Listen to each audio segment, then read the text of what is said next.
रपंजल, राजकुमार्या आणि दुष्ट चेटकिणी. एकदा काय झालं, दूरवरच्या देशात एका रात्री जेव्हा इच्छांचे कंदील आकाशात चमकू लागले, रपंजल, सिंड्रेला, जलपरी आर्या आणि स्नो व्हाईट सगळ्या महासागरात लाईट हाऊसच्या खाली होत्या. प्रत्येकाने जगाच्या भल्याची इच्छा प्रदर्शित केली आणि मग सूर्योदय झाला. रपंजलची छोटी मैत्रीण क्लॅप्सी सर्व राजकुमारींच्या आधी उठली आणि गोड चेरी घेण्यासाठी जादूच्या जंगलाकडे रवाना झाली. चेरी इतकी सुंदर, लाल आणि चमकदार होती की ती स्वतःला रोखू शकली नाही आणि अख्खी टोपली खाऊन टाकली. ही तर खूपच चविष्ट आहे. तेव्हाच क्लॅप्सीने एक हरणाचं पिल्लू पाहिलं ज्याच्या पायाला इजा झाली होती आणि तो लंगडत चालत होता. हॅलो बेबी हरिण, तुला काय झालं? माझ्यासोबत ये, मी एकाला ओळखते जो तुला बरं करेल. क्लॅप्सीने वळून पाहिलं आणि पुढे चालू लागली. पण तेव्हाच हरणात काहीतरी बदल झाला आणि त्याचे डोळे चमकदार लाल झाले. पण क्लॅप्सीला या बदलाची कल्पनाच नव्हती आणि ती त्या हरणाला स्नो व्हाईट कडे घेऊन आली. कारण स्नो व्हाईट कडे प्राण्यांना बरं करण्याची शक्ती होती. जेव्हा स्नो व्हाईट त्याचा पाय बरा करण्यासाठी बेबी हरणाजवळ आली, भोळं दिसणारं हरिण लगेच दुष्ट चेटकिण हेलामध्ये रूपांतरित झालं. जेव्हा स्नो व्हाईटने हेलाला पाहिलं तेव्हा ती खूप घाबरली. हेला, तू मला इथे कसं शोधून काढलंस? हेलाने जादूच्या शक्तीने आपले हात फिरवले आणि राजकुमारीच्या पायाखालची जमीन दुभांगली आणि स्नो व्हाईट पृथ्वीच्या खोल गर्तेत जाऊन पडली.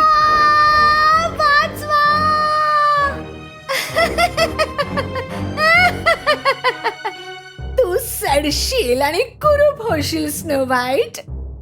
या जगात कोणीही माझ्या इतका सुंदर होऊ शकत नाही. स्नो व्हाईट एका भुयारात पडली आणि एका काळ कोठडीत कैद झाली.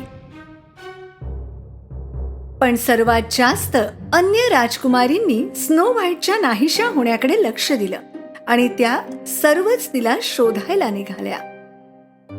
स्नो व्हाईट, तू कुठे आहेस?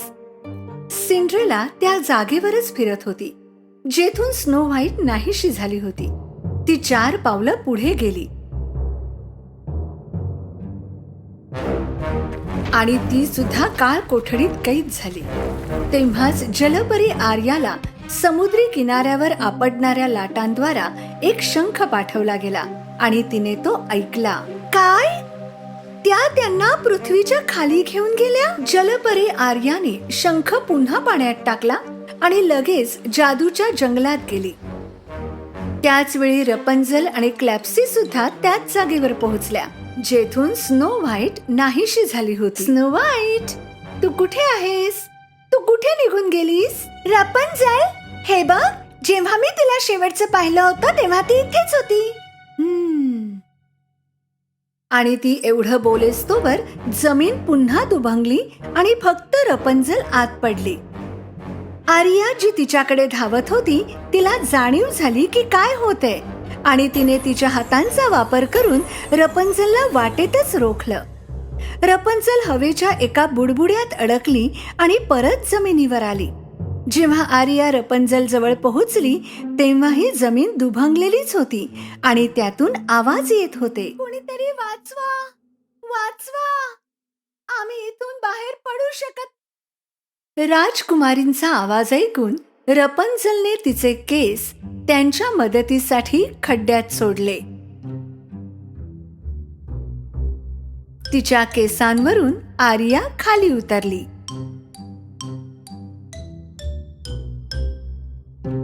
आम्ही येतो आहोत, काळजी करू नका. आर्या, ते बघ. जेव्हा आर्या पाहायला मागे वळली तेव्हा तिने तेथे वेगा आणि हेलाला पाहिलं. वेगा, तू इथे सुद्धा कशी आहेस? बहुतेक तुला माझ्या शक्तींचा विसर पडलाय आर्या.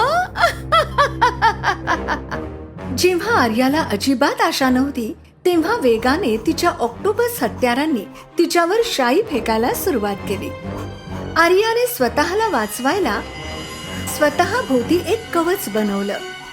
त्याच वेळी जमिनीवर रपन्झेलच्या बेबी ड्रॅगन ड्रेडोने ड्रॅगन फळ खाल्लं होतं आणि आता तो एक विशाल ड्रॅगन बनला होता.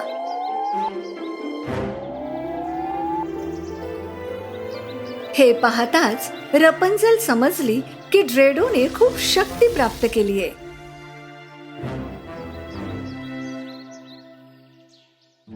ड्रेडो, आम्हाला मदत कर. ड्रेडोने त्याचे पाय जमिनीवर ठेवले.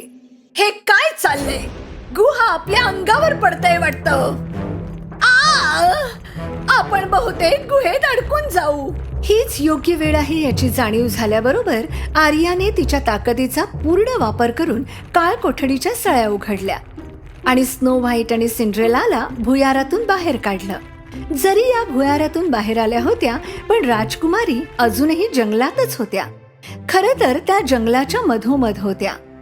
झिनिया आणि कॅमेला राजकुमारींच्या बरोबर समोर उभ्या होत्या. झाडू झाडू झाडू, माझा प्रिय झाडू.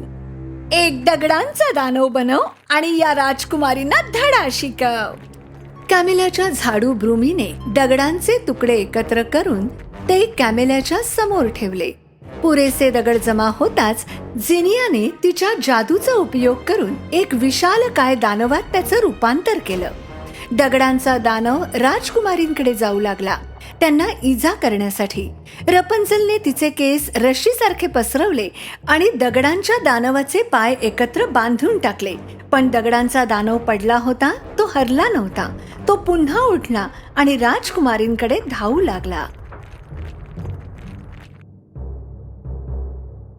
मी त्याला नाही रोखू शकत.